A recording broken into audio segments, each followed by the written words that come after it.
sa to. Mayong buntag sa tanan mga listeners nato sa DYRF, no? Karong adlaw magandang kapistahan sa atong mahal na Birhen sa Regla diri sa Lapu-Lapu City sa Upon, no? So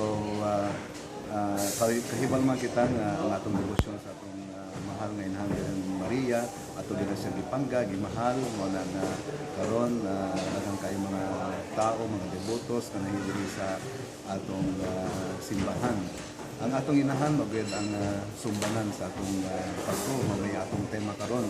Atong Panginoon atong debosyon sa atong mga Inang Birhen Maria, siya rin ang atong modelo sa atong pagto.